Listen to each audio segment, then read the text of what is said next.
बच्चन महाराज साहब, भाग पहला, चेतावनी, वचन 33वां।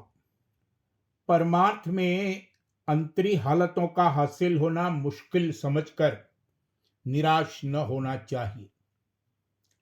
जब किसी नट को कोई अजीब कला खेलते देखते हैं या किसी बड़े रियाजीदां को कोई अजीब और मुश्किल सवाल निकालते देखते हैं तो बड़ा ताज्जुब मालूम होता है और ख्याल करते हैं कि इन कामों में इनको बड़ी तकलीफ होती होगी।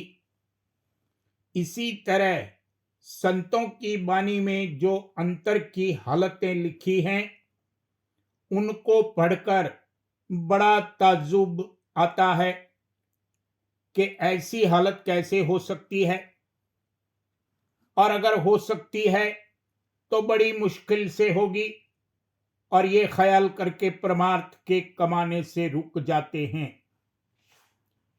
ये संसारियों का हाल है, और जो लोग के परमार्थ में शरीक होकर अभ्यास कर रहे हैं वो भी अक्सर इन हालतों को देखकर निराश हो जाते हैं कि ऐसी हालत का आना बड़ा मुश्किल मालूम होता है।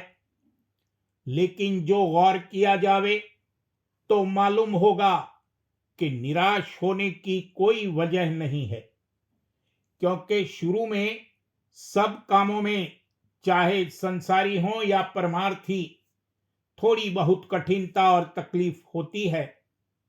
लेकिन जब अभ्यास काफी हो जाता है तो फिर उन कामों में कोई तकलीफ नहीं होती, बल्कि और खुशी और रस आता है। इस वास्ते चाहिए कि नेम से अभ्यास करता जावे, करते करते ऐसी हालत कि जिस पर पहले ताज्जुब आता था खुद ब खुद आ जावेगी। नट की कला खेलने वाले या गुब्बारे पर चढ़ने वाले या और मुश्किल काम करने वाले भी तो शुरू से इन कामों को करते हैं और बराबर अपना काम जारी रखते हैं। फिर जब उसका अभ्यास पूरा हो जाता है तब उनको इन कामों के करने में कोई तकलीफ नहीं होती। असल मतलब इस वचन का यह है कि हर एक काम को शुरू में देखने से बड़ा ताज्जुब होता है, लेकिन जो उसको किया जावे तो रफ्ते रफ्ते वो काम सहज हो जाता है। निराशता का आना परमार्थ में बहुत ही खराब है। इस वास्ते निराश हरगिज नहीं होना चाहिए, क्योंकि जो निराश हो गया वो कुछ नहीं कर सकता। जो शख्स के राधा स्वामी मत में शरीक हुआ है और इसके भेद को थोड़ा बहुत समझ लिया है तो उसको चाहिए कि अपना अभ्यास बराबर किए जावे और कभी निराश न हो। 1, 2, 3 हद 4 जन्म में उसका काम जरूर पूरा बन जाएगा, और परमार्थी की जितनी हालतें वाणी में दर्ज हैं वो सब आप ही आप आती जाएंगी। परमार्थी को चाहिए कि चंद संयम जो बहुत जरूरी हैं जरूर करे, क्योंकि बगैर इन संयमों के परमार्थ की तरक्की नहीं हो सकती। अव्वल ये है कि खान पान का बहुत ख्याल रखे।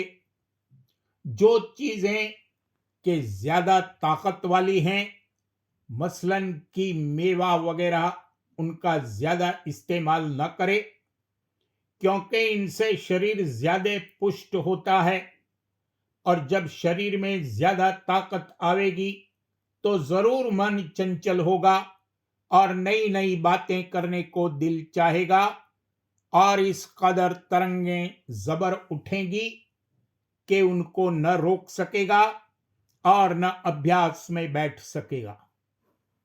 अलावा इसके जितनी भूख हो उससे 2-3 ग्रास कम खाना चाहिए और मामूली हल्का आहार खाना चाहिए, मसलन दाल, रोटी, चावल और 1 या 2 तरकारी।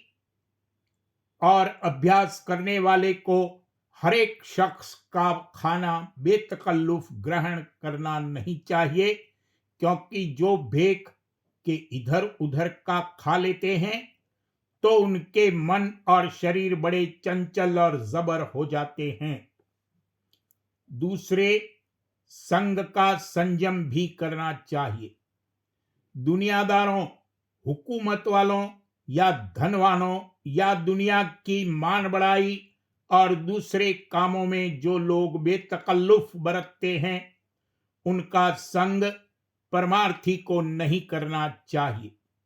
गृहस्थियों को जो अपने रोजगार या कारज व्यवहार की वजह से उनका संग करना पड़े तो कारज मात्र करना चाहिए, लेकिन उनकी और बातों में हरगिज शरीक नहीं होना चाहिए।